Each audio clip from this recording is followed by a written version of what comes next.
There's this Chinese takeout a few blocks away from where I live. The food's not bad, but the woman who runs it is rude. Very rude and stuck up. We don't go in there anymore because she simply doesn't deserve our money. But there's something I've noticed over the years. Whether it's an Indian Asian store or a Chinese, Japanese, or Korean Asian store, there's one thing they have in common.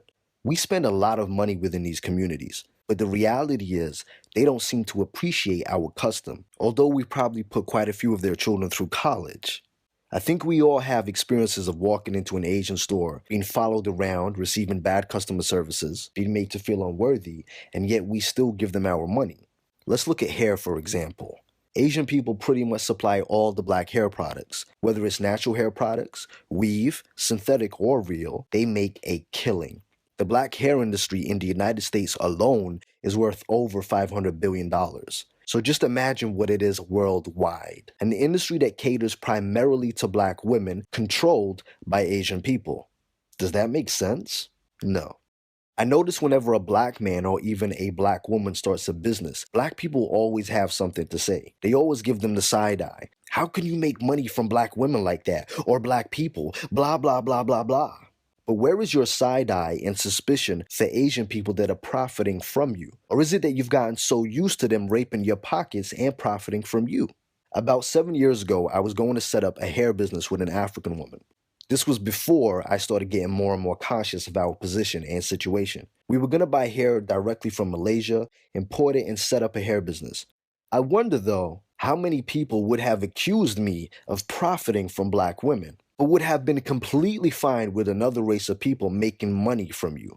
I never understood how we allow them to make money from us, even though they have no respect for us either way. We're spending all this money with them, but they don't care about our community. They don't put back into our community, the community that supports them and keeps them in the lifestyle that they've grown accustomed to. They don't even employ us. But here's the thing, you can't blame them.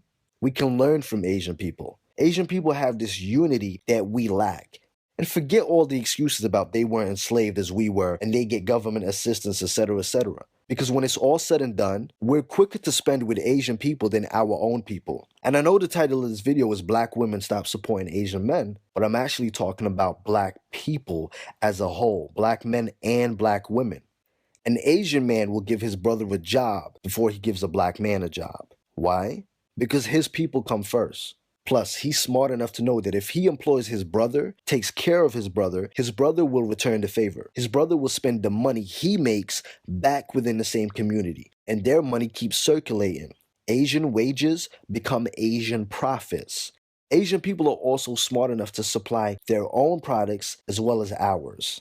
I've never seen a white ran and owned Asian takeout or a black owned one. But I've seen Asian people run restaurants that provide food from different cultures and nationalities. You know how it goes. You can't stop an Asian man's hustle. You walk into a Chinese takeout and ask if they make Jamaican food, he'll say no, but he'll tell you that he can make it for you. That's good business.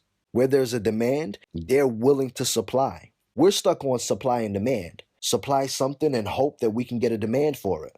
Asian people do it the other way. The right way. They see a demand for something, so they supply it. Demand and supply. Yeah, but Angel, they can do that because they get the hair from different Asian countries, and a whole bunch of stuff is made cheaply in China, so they have direct access to that. You're right, but that's unity within their community. What's stopping us from making connects in Africa and setting up a factory in Ghana, Nigeria, Congo, Uganda, Ethiopia, anywhere in Africa? What's stopping us? Oh, we're not directly associated to those countries. Sounds like an excuse. Excuses that Asian people would not allow to hold them back. Black people are so focused on what we can't do rather than looking at ways to get around it. The Asian man isn't going to let that affect him. He's going to find a way around it. Everyone, and I mean everyone, had to start somewhere, had to start from the bottom. Do you think that these Asian factories and businesses were just there? No. They had to start somewhere. They had to start small and build. It took time, but it worked. They maintained their communities because they understand that no one is going to look after Asian people's best interest like Asian people. They learned from their colonizers. They refused to allow the so-called people in positions of power to oppress them. What's stopping us from reaching out to people in Africa, setting up businesses in Africa, factories that can supply and make all of the things we need and use in the United States, the Caribbean, and Europe? Africa has everything, all the resources. Think about it. We open the doors of communication. We unite with our brothers and sisters in Africa. We utilize our business know-how, our socioeconomic know-how, and utilize their resources and abilities and work together to build up the Black community. I told y'all we can learn from Asian people. We don't need to be envious. Oh, you won't employ us? Fine, we'll start our own businesses and employ ourselves. We know deep down that Asian people don't support us. And that's not to spite them. That's smart. We can learn from them. If they don't support us, then we don't support them. No more spending our money buying hair products from them and making them wealthy, because that's what we're doing, making them very rich. $500 billion in the United States alone, just with hair. We're not even talking about all the other industries. Why is that money not in the Black community? Considering it's us that spend that money on our hair products. And as more and more women are waking up and walking away from weaves, they're selling natural hair products. Nah, we're good. If it's a product that we use, then we can produce it and supply it and keep the money within our community. Asian people have always seen opportunities that other people don't see or are too lazy to utilize.